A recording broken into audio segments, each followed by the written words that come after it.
Hello, আসসালামু আলাইকুম। আজকে আমার ছেলেকে নিয়ে চলে গেলাম আমরা শপিং করতে। পরিবারের আরও বাকি সদস্যরাও ছিল সাথে। সবাই মূলত গিয়েছিলাম শপিং করতে, যার যেটা প্রয়োজন সেগুলোই কিনতে। তো আমরা গিয়েছিলাম সেদিন আলমাস পয়েন্টে। আমরা মূলত এখন বেশিরভাগ শপিংটা এখান থেকেই করা হয়। এখানে সবগুলো ব্র্যান্ড একসাথেই আছে বলতে গেলে। এই তো এখানে তিনজন মাছ দেখছিল। এরপর চলে গেলাম প্রথমেই মিনা বাজারে গ্রোসারি কেনার জন্য, দেন টুকিটাকি আরও অনেক কিছু। এখানে এসে আমার বেবি গাড়ি বের করে দেন ও খেলা শুরু করে দিয়েছে। আমার কাছে জিনিসটা খুবই ভালো লেগেছে আর ফানিও লেগেছে।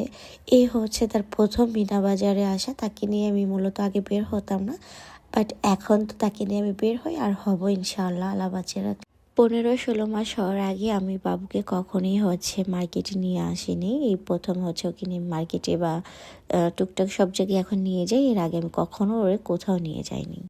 দেন প্রথমেই আমি আড়ংয়ে চলে আসলাম, কারণ এখান থেকে আমার একটা কাপ সেট নেওয়ার কথা ছিল, বাট ওটা পাইনি। আমি যখনই আসি ওইটাই কেন জানি শেষ হয়ে যায়, আমি পাই না।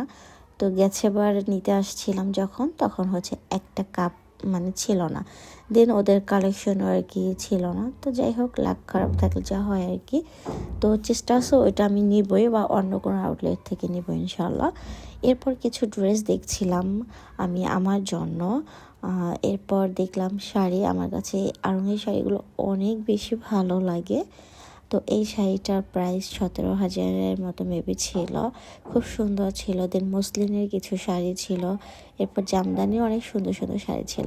দেন আমরা অনেক অনেক অনেক শপিং করেছি আর ভিডিও করিনি, চলে আসলাম কাচ্চি বাজারে। এখানে দেখেন আমার ভাইয়ের অবস্থা, পা উপরে উঠে গেছে টেবিলের। দিন আমরা আবার অন্য টেবিলে চলে গিয়েছিলাম, কারণ আমাদের একটা বড় টেবিল লাগতো। সে ওখানে যেয়ে দাঁড়িয়েছিল। দেন আমাদের খাবার চলে আসছে। আমরা সিঙ্গেল 4টা নিয়েছিলাম, দেন একটা পার্সেল নিয়েছিলাম। সাথে সবার জন্য বাদামের শরবত নিয়েছিলাম। বাদামের শরবতটা আসলে অনেক মজা, বাট ওদের সেদিন আমার যে মাংসের পিসগুলো ছিল একটুও ভালো ছিল না। প্রথমে আমি বেবিকে খাইয়ে দিব, সারফাসকে খাওয়ানোর জন্য নিলাম। দেন ওকে খাইয়ে, ও আসলে ওরকম খায়নি, কয়েক নালা খেয়েছে। যাই হোক, তারপর আমি খেয়েছি। আর বাচ্চাকে খাওয়ানোর পর না, এরপর আর নিজের খেতে ইচ্ছা করে না। খাবারের প্রতি কীরকম একটা জানি আগ্রহ কমে যায়। যাই হোক, আমাদের বিল চলে আসলো। আমরা বিল দিয়ে দেন চলে গেলাম বাসার উদ্দেশ্যে।